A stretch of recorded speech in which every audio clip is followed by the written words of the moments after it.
now we are discuss the external and internal features of spinal cord. So, although we have covered the external feature in the organization and the Meninges, so our main concern with the internal feature in which we will try to discuss the grey matter and white matter. So, start from the external feature. So, you know better there is the body of your vertebra, and these are the spine process. So, in between there is what your spinal cord is moved. So you know better after the birth, so the spinal cord level and at the level of lower border of L1.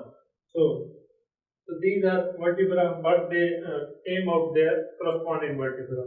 So these are different. So this is actually location of spinal cord. Here is body. Here is these are the spinal process. So in between these foramina, your vertebra is spinal cord is present.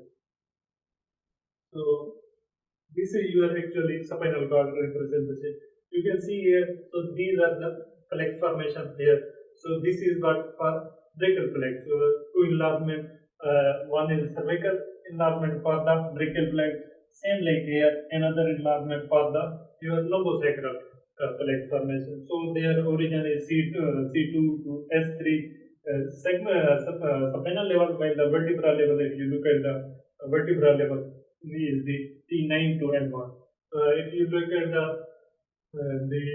for the cervical or brachial flex enlargement, so this is for the brachial flex, so this cervical enlargement. If you look at the thoracic, there is no flex formation here. So there is mainly one flex is two flex are at the your cervical level. One is cervical flex, other is the brachial. Likewise here in the one is the lumbar, other is the sacral flex, so or we call them lumbosacral flex. So and the end of your the spinal cord is the cauda equina level. So although we have, but when you see all these vertebra, so we look at the spinal cord in the next one. But the last two, the S4 and the last nerve, so they came out. One is coming from here. So this is this sacral foramina, and the last your spinal nerve comes from this sacral hiatus point. Very clear. So you look at from upward. So these are nerve. All the nerves are coming from the upper border. So you know better there are 8 nerves in the cervical, while the 7 cervical vertebra. So the all 7 are coming on the upper border of that. While the 8th one, they are coming on the lower border of C7. If you look at, so this story continues at the end. So the T1 comes from the lower border, T2 comes from the lower border. All the are coming from the inferior side of their corresponding vertebra. So only these upper 7 are coming on the superior. So the 8th one come on the lower margin. So all these story continue. So let's look at, here is the end of your spinal cord. So this is cauda equina. So they end like here, this. So you can see here, although the spinal cord of sacral and your the coccygeal ended here, but they came like this. So like this. So like this. So this the bunch of the nerve, they are forming right here. So these are called cauda equina. So nerve although coming from their spinal segment, for example, if you take this as S2, so they are coming from here, but they come out from the inferior margin of their corresponding vertebra, foramina, intervertebral foramina. So in this way, the lower, the sacral and the lumbar and the coccygeal, they form these nerve bunch. They are actually cauda equina. Cauda equina means horse tail structure. You have seen the horse tail, so they look like this. Very clear? So then, if you look at the for example, the level of spinal cord to identify, if you identify vertebra level, so try to identify the spinal level cord. So you can see here for cervical vertebra at +1, you can identify the level of your spinal cord. So for the T1 to T6 vertebra, for example T3, what is the spinal cord level at T3 level? The lower border of I'm not asking. Spinal, you identified the T3 level of vertebra. What should be the segment of the spinal cord at that level. T3 plus 2. T5. So T5 means thoracic segment about fifth spinal segment will be present at that level. Likewise, therefore, if you look at the T8 vertebral level, what segment should be present? T8 plus 3, T11. Thoracic level 11, so it should be present there. So this is actually pattern of if you identify the segment of vertebra and try to define the spinal segment, so you can follow this pattern plus 1, plus 2, plus 3 by T8, T10 is L1 and L2. So these are at different level of. So your for example cervical vertebra is spinal cord at this level. So if I look at this level T10, so while look at the spinal segment, there is a difference or not in the spinal segment in the vertebra. So I want to define the spinal segment by the vertebra. So follow this pattern, I can define the level of spinal segment at that level. Are you clear? Yes. So these are also same pictures. So you can say cardiac and right here, and these are the vertebral nerves which are coming on the upper or the eight, and here is the thoracic and lumbar and the sacral and the coccygeal lobe. So here you can see now look at the meningeal coverings of your vertebra. So this is cervical enlargement and one, so the lumbar enlargement. So look at that. So this is what first covering. The innermost is what pia mater. So this pia mater not end at here, the L1 level, but they goes to the coccygeal level. So from here to here, this part of pia mater is nothing but the phylum terminale.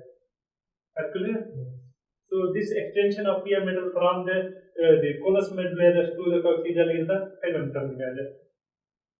And if you look at this is what arachnoid, and this space is what subarachnoid surface where your CSF is flowing. So it ends at the level of S2. So likewise, your dura is also at the S2 level. So you can define the ending point of your this meninges. Your pia end at the level of coccyx, while the arachnoid and the dura end at the level of S2. So what? And if you look at this outer side, outer is what? Epidural, and the inner part is what? The subdural space. So mainly this is important in the spinal cord, not important in the brain. So actually here this is actually yellow color representing the fatty. So it's fatty or alveolar connective tissue is present, and likewise your venous plexus are present here. So these are what? These are actually denticulate ligament. So these are lateral extension of this dura mater. You can pia mater.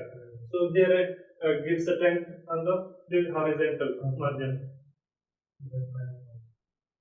So denticulate ligament. So this is actually when you the lumbar puncture. So you go through in this way. So we have to cross what we have to cross. So second superficial fascia, supraspinous infraspinal ligament of Palermo. So if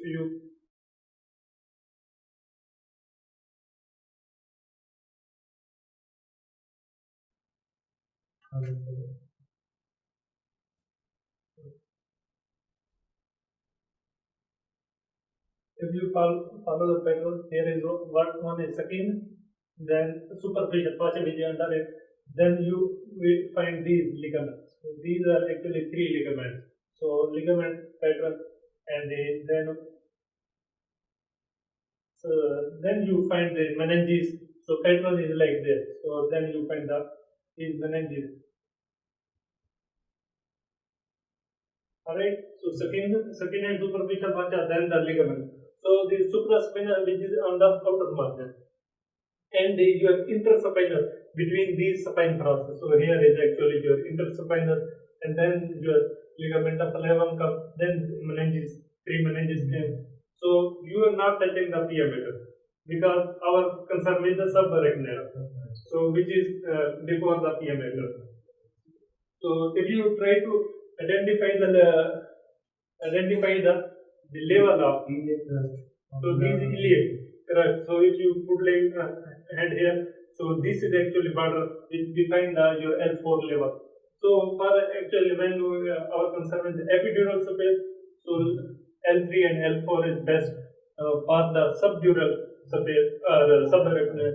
So L4 and L5 interspace is concerned. Main is L4. One is on the upper margin, one is on the lower margin. So these are, you can see here. So your vertebra. So this is your the spinal segment, and first covering is the diameter, and this space, can you see here some space where trabeculae are moving? So this is what subarachnoid space, and then the arachnoid covering, and then the diameter, durameter, sorry, durameter, subdura, and then you can see here epidural fat, and then these supine process on your vertebra. Can you see it?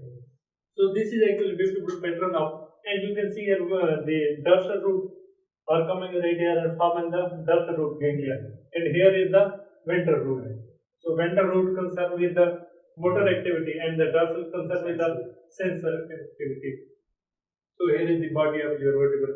And so this is actually on the back of this supine process, and the body is on the inferior margin. So you can see here the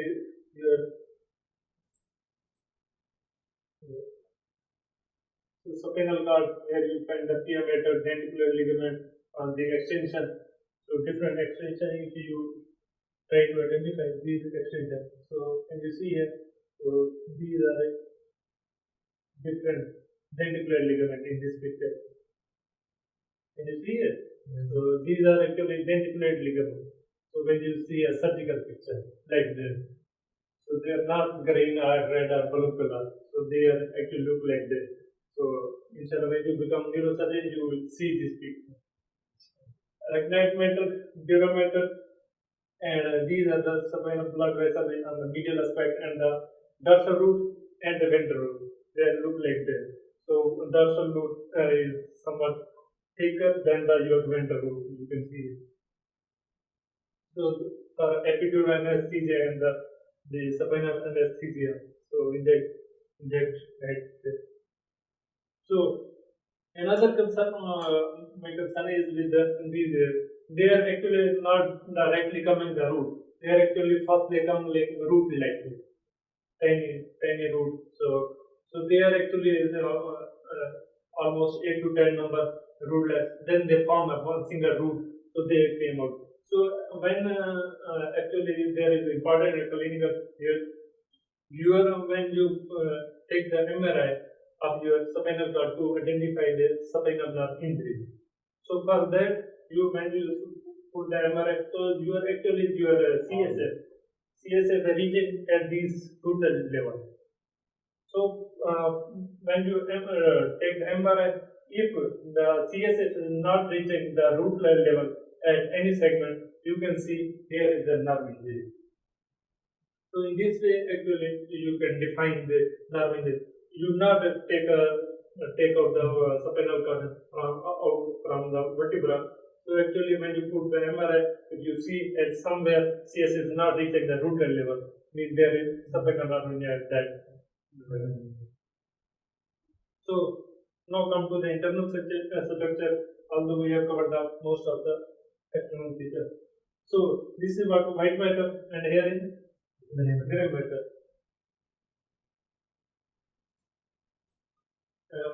White and gray matter, these are what the interior ventral horn of gray matter, and here is what dorsal horn. And now look at the white matter. So here is the ventral fasciculus and the lateral fasciculus and the dorsal funiculus. Sorry, the ventral funiculus, lateral funiculus, and the dorsal. And these are actually 1 and 2 are the fasciculus gracilis and fasciculus cuneatus. Cuneatus is on the lateral margin. On the lateral, what is if you compare your lower limb and the upper limb? Upper limb on the lateral margin as compared to the lower limb. So that's why your the cuneatus is concerned with the lateral. So cuneatus is on the lateral aspect, while the gracilis is on the medial aspect. If you take the segment of the spinal cord at different level, below the T6, there is no need for this cuneatus lateral, because we are concerned with the lower limb. So below the T6, when you find no gracilis will be found there, because it's concerned with the take the signal sensation from the upper limb. So below that there is no gracilis, and these are what lateral. These are lateral horn, which for the sympathetic and the parasympathetic. For sympathetic, T1 to L2 or L3 level, and for the parasympathetic, your cranial part, cranial nerve, and your sacral nerve are mainly concerned S2 to S3. So this is what interior median fissure and posterior median septum. Interior margin is fissure, while on the posterior aspect is the sulcus or septum. So this is what central canal. Number 3 is what central canal, and here is the interior great commissure. Great commissure are the commissure which are coming from right to left, left to right. So they are crossing the midline. So they are forming commissure. One is the interior, one is the posterior, according to the indication. So let's look at this important segment of your different level of spinal cord. So if you look in this S2 level and L2 level, L1, T8, T2, C5.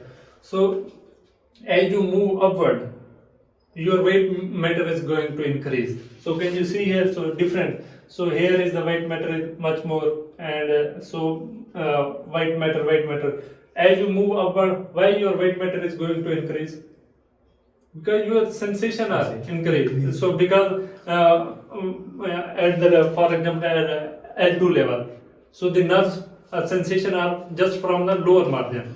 When I reach at cervical level, so my lower are also moving away, and likewise our limbs are also added. So as they move lower to upward, our nerves are adding, our sensation, our tract are adding. So that's why your weight matter is going to increase from lower to upward. And two important segments where your enlargement find. One is this level, the T1 to L2 level, where you find in the enlargement in the ventral part for the plexus.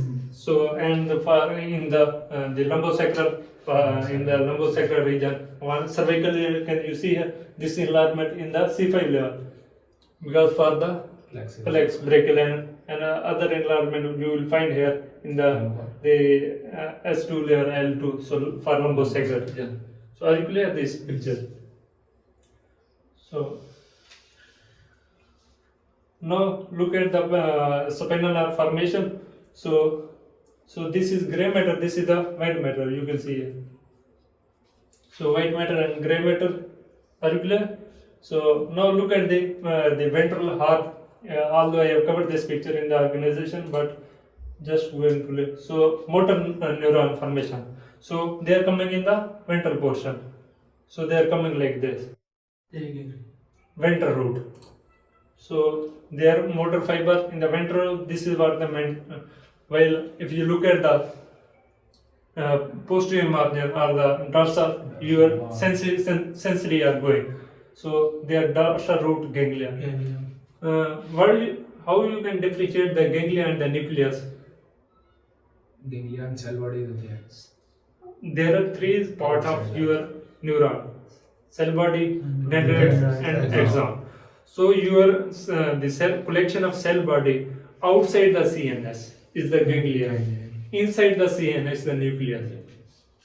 Likewise, your axon they are when they are form actually nerve. So nerve are on the outside the CNS. Inside the CNS is what? Tract. Outside the CNS is the nerve. Inside the CNS is tract. inside the CNS is the nucleus, outside is what? Ganglia. So you should clear this term, because when we discuss ascending and descending tract, you must need to know what is the difference between nucleus and ganglia. So this is outside the, because spinal cord is CNS, part of CNS, while this is outside the CNS, so ganglia. So sensory cell body are coming. So these are actually, so they take sensation from the peripheral part and go into the dorsal aspect. So this is the dorsal posterior. Now let's look at the lateral segment where your autonomic, sympathetic and parasympathetic are coming. So let's look at here. So this is in this, these are two are the nucleus, while this is the ganglia. So let's look at the the sympathetic nerve. There is difference in the somatic and in the autonomic. In the autonomic there are two ganglia, two neurons. One is the preganglia, another is the postganglia. In between there is the ganglia. Ganglia is outside the CNS. So in the somatic there are single neuron which is going afferent or efferent. Afferent means taking the sensation, while the efferent means motor, which are take out the activity signal. So the low motor neuron mostly. So this is what your preganglionic. So and here is your ganglion formation here. So and they came out in form of, this is what postganglionic. So sympathetic term ganglia with postganglionic.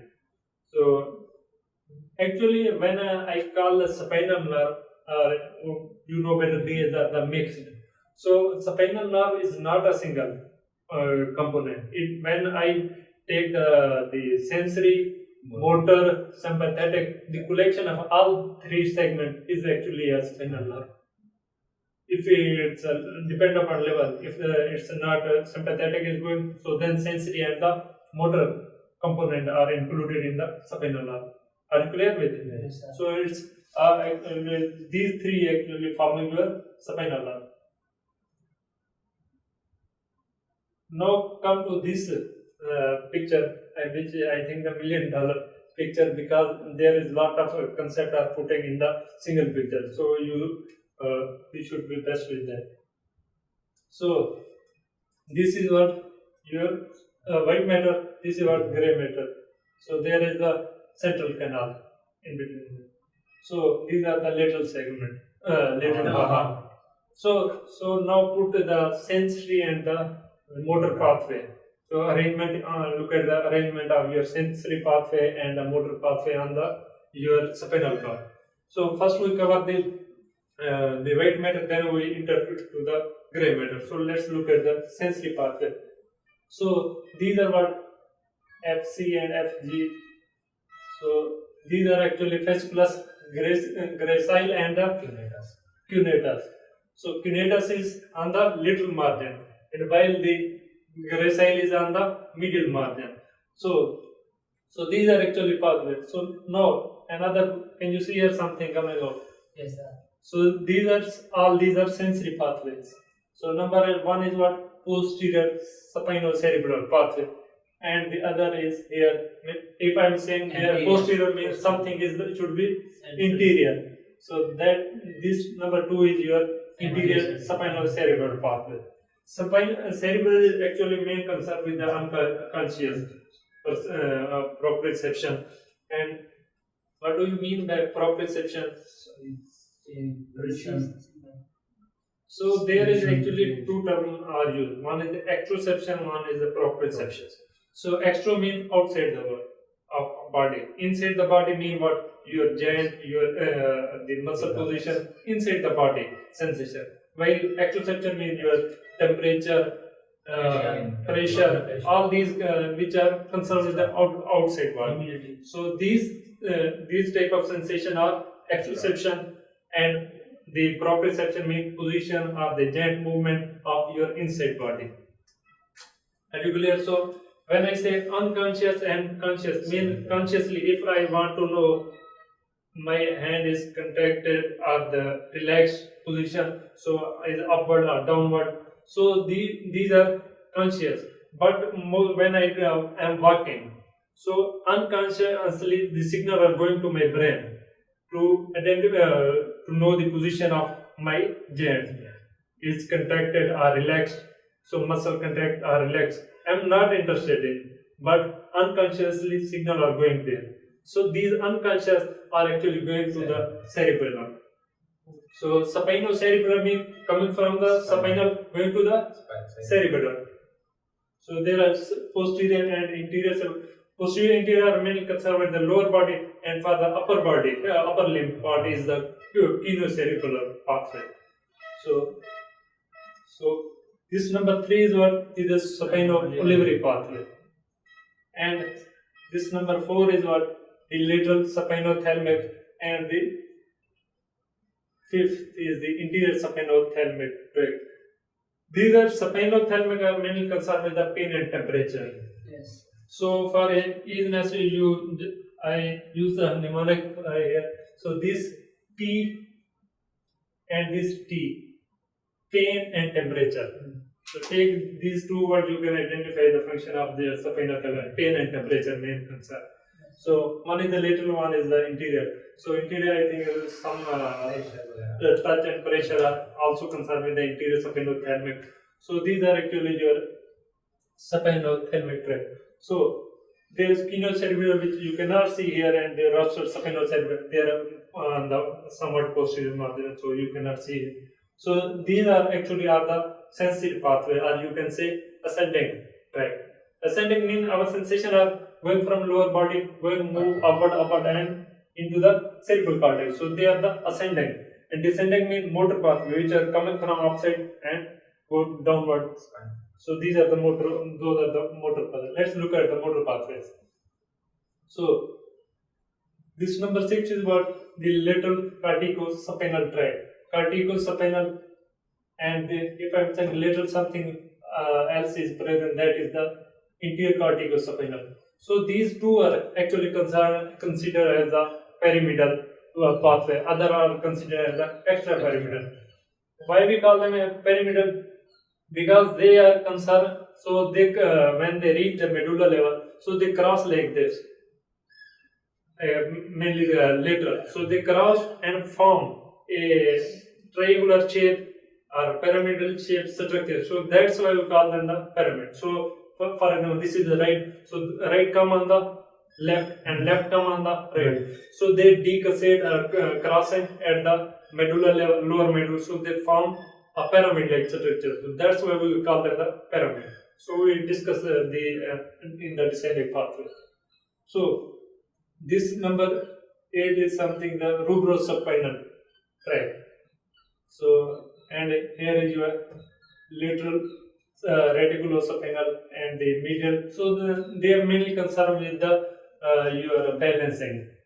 And so this number 11 is vestibulospinal, and your number 12 is the tectospinal. So the vestibulo actually they balance by the use of vestibular system.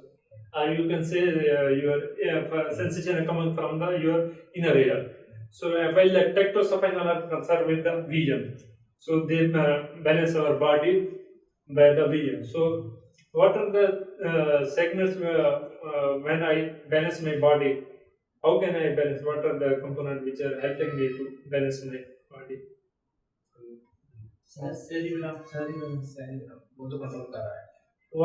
What are the components? Mainly your proprioceptions, dorsal column should be okay, and other is the vision. The third one is your vestibular system. So these three. At a time, I must use two of them.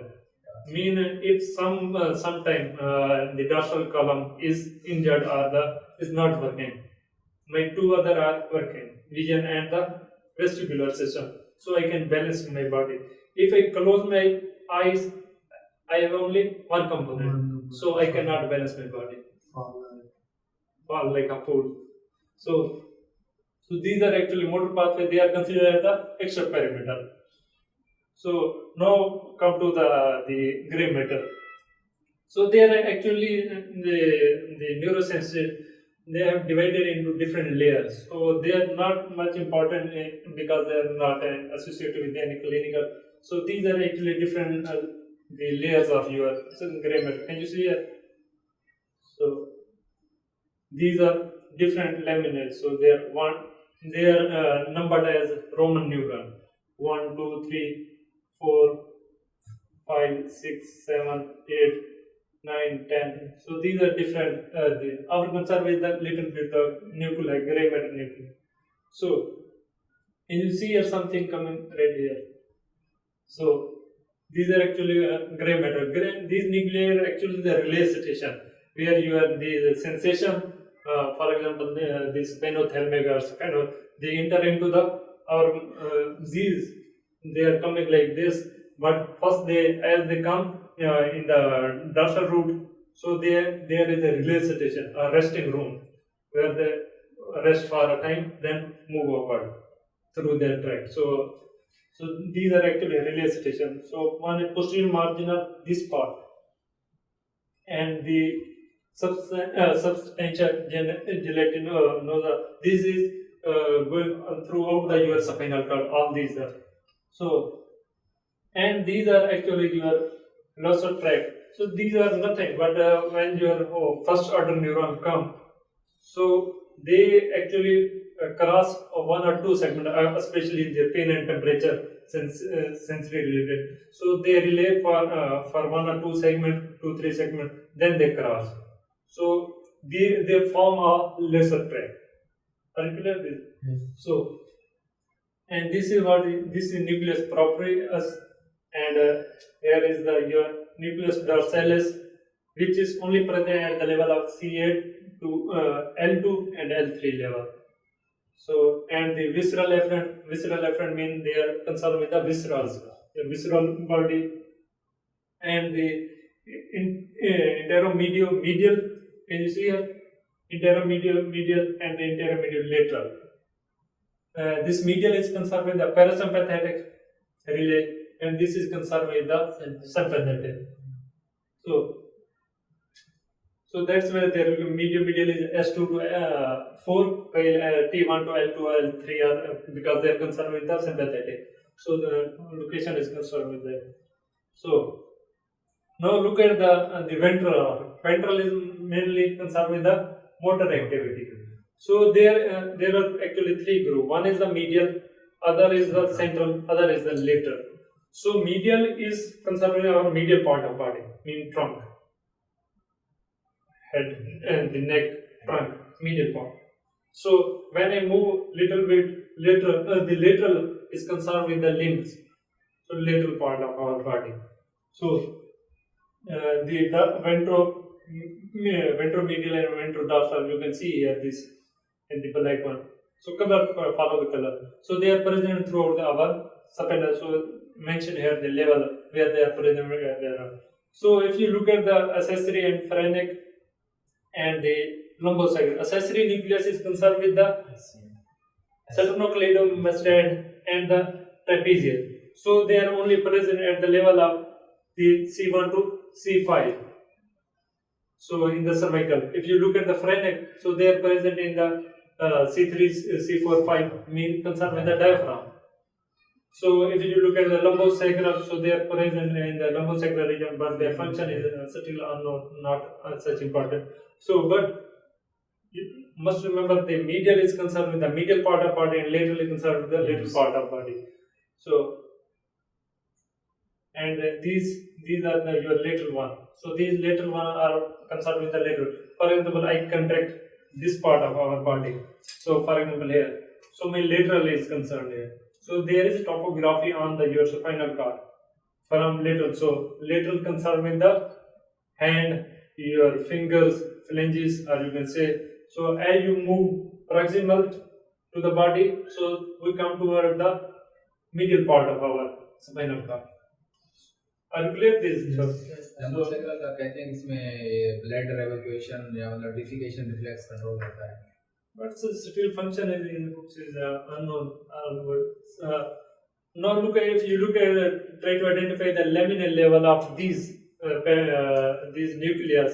So if you look at the substantia gelatinosa is laminae 2 level, 3 and 4 is concerned with the nucleus proprius, and they are all these are present in the 7, and these are the central and the lateral are present in the 8 level, and in the 9 is concerned with the medial group. So, and here is your 10th laminae. So you can identify these pathways. Now, come here, look at these are actually, here is the laminal level is mentioned, and here is the nucleus is mentioned. So you can follow the pattern, here is also mentioned. So let's look at the function. So posterior marginal is concerned with the pain and temperature, and your substantia gelatinosa is also a relay nucleus for the pain and temperature, and they actually modify them and differentiate their function a little bit. So there is differentiation function, and if you look at the nucleus proprius, so they are concerned with the spinothalamic tract. So spinal reflexes, they are concerned with that. If you look at the nucleus dorsalis, so they give origin to your spinocerebellum, mean concerned with the unconscious, because spinocerebellum. This is proprius is concerned with the conscious proprioception, while this dorsalis, or you can say the caloric nucleus, so they are concerned with the unconscious. Gelatinosa is concerned with the pain and temperature. These two are mainly pain and temperature, and dorsal tract is relief of your first neuron for 2 or 3 seconds. And the visceral efferent foramen coming from the internal viscera of your body, and the intermediate, so medial is for the parasympathetic and the lateral is for the sympathetic. So, and ventromedial, you know better for the axial and the trunk. So these are actually function. So accessory nucleus, sternocleidomastoid muscle and trapezius, and phrenic is concerned with the diaphragm, and when these are concerned with the cervical and the lumbosacral enlargement. So this is end of our the external and internal feature of spinal cord. Then we start with the upper motor neuron and lower motor neuron, the first, second, third order neuron. Then we start the ascending and descending pathway. Thank you.